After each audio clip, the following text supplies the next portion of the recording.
Hello students, in this video we are going to discuss about face, edges and vertices of a surface of a polyhedron given to you. अब polyhedron क्या होता है? देखिए आप लोग cuboid इस तरह के स्ट्रक्चर्स पहले भी देख चुके होंगे जो आपकी स्क्रीन पे है अभी भी. इनको पॉलीहेड्रॉन्स बोला जाता है. ये भी कुछ पॉलीहेड्रॉन्स के एग्जांपल्स हैं. एक पॉलीहेड्रॉन वो होता है जिसमें कुछ सरफेसेस, कुछ एडजेस होते हैं और पॉइंट्स होते हैं. क्लियरली आप देख सकते हैं कि फेस यानी कि ये जो सरफेस होता है उसे हम फेस कहते हैं. एड्ज यानी कि दो सरफेस जिस लाइन से जॉइन होते हैं उन्हें एड्ज कहा जाता है. और पॉइंट्स जो वर्टाइसेस होते हैं जहाँ एडजेस मीट करते हैं उनको पॉइंट्स या वर्टाइसेस कहा जाता है. कुछ और पॉलीहेड्रॉन के एग्जांपल्स हैं. ये कुछ पॉलीहेड्रॉन्स हैं और ये कुछ ऐसे एग्जांपल्स हैं जो पॉलीहेड्रॉन्स नहीं हैं क्योंकि इनमें कर्व्ड सरफेसेस आ जाते हैं. पॉलीहेड्रॉन की कोई भी एक साइड अगर उसमें इनफाइनाइट लेंथ्स हो जाए तो वो एक सर्कल की तरह बिहेव करने लगता है और फिर वो पॉलीहेड्रॉन नहीं रहता. ये भी कुछ कर्व्ड सरफेसेस के एग्जांपल्स हैं. स्फीयर, कोन और सिलेंडर. पॉलीहेड्रॉन्स दो तरह के होते हैं. एक होता है कॉन्वेक्स और एक होता है कॉन्केव. कॉन्वेक्स में आप देख सकते हैं कि किसी भी दो एड्ज के बीच का जो एंगल रहता है वो लेस देन 180 डिग्री होता है. और कॉन्केव पॉलीहेड्रॉन्स में इंटीरियर एंगल जो होते हैं वो मोर देन 180 डिग्री होते हैं, इसलिए उन्हें कॉन्केव पॉलीहेड्रॉन्स कहा जाता है.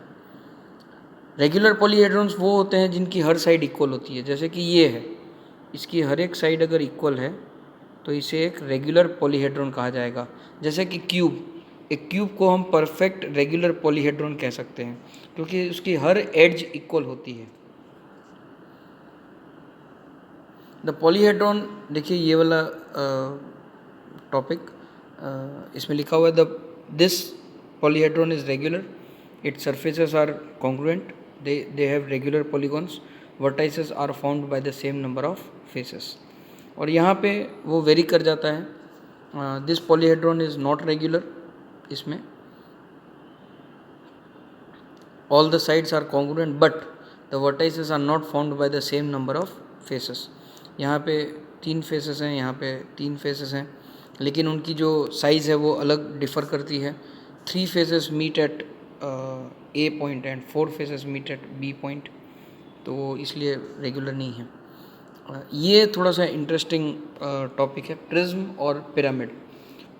एक प्रिज्म वो होता है जहाँ पे दो एक जैसे सेम स्ट्रक्चर एक दूसरे के साथ इस तरह से जुड़ जाएं. कॉन्ग्रुएंट टॉप में और बॉटम में कॉन्ग्रुएंट पॉलीगॉन्स होते हैं. देखिए यहाँ पे क्लियरली लिखा हुआ है कि prisms are the polyhedron whose base and top are congruent polygons. यानी कि एग्जैक्टली सेम एक ही जैसे स्ट्रक्चर होते हैं टॉप और बेस में, तो उन्हें प्रिज्म कहा जाता है. और पिरामिड में एक पॉलीगॉन होता है और उस पॉलीगॉन की हर साइड एक कॉमन वर्टेक्स से ज्वाइन कर दी जाती है. इसे हम पिरामिड कहेंगे. यहाँ पे लिखा हुआ है, देखिए, a pyramid is a polyhedron whose base is a polygon, whose lateral faces are triangles with a common vertex.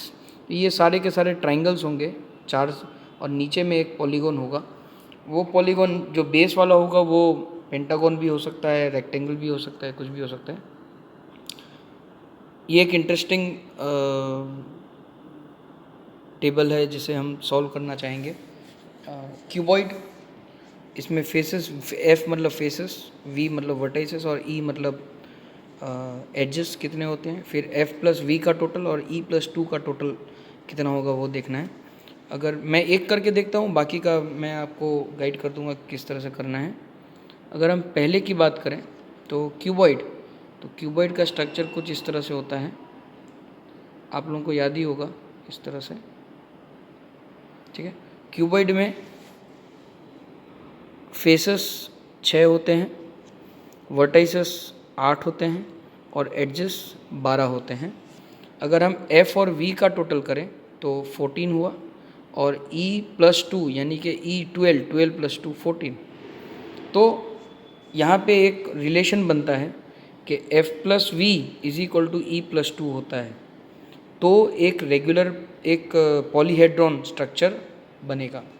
Triangular pyramid कैसा होता है, बेस में एक ट्रायंगल, और क्योंकि पिरामिड है तो ऊपर में एक वर्टेक्स होगा, उससे ये सारी की सारी साइड्स इस तरह से ज्वाइन कर दी जाएंगी, ठीक है। मैं फिर से बनाता हूँ।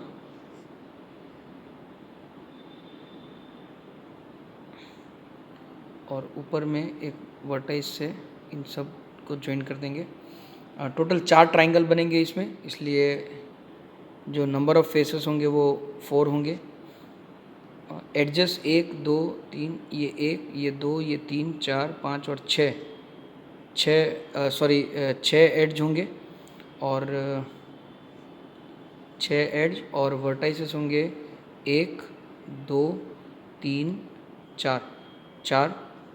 तो देख सकते हैं आप, f प्लस वी अगर मैं करूँ तो 4 + 4 8 मिलेगा मुझे, और e प्लस 2 यानी कि 6 + 2 8 मिलेगा। तो ये relation f plus V is equal to E plus 2 ये सारे के सारे स्ट्रक्चर्स के लिए परफेक्ट बैठता है। इस फॉर्मूला को देखिए यहाँ पे लिखा हुआ है, do you infer from the last 2 columns, in each case do you find f plus V is equal to E plus 2? Yes. So this relation is called Euler's formula. In fact, this formula is true for any polyhedron. तो ये formula अगर आपका सही बैठता है तो वो एक पॉलीहेड्रॉन जरूर से है, वो पक्का हो गया। तो अब हम नेक्स्ट वीडियो से एक्सरसाइज 10.3 की स्टार्ट करेंगे।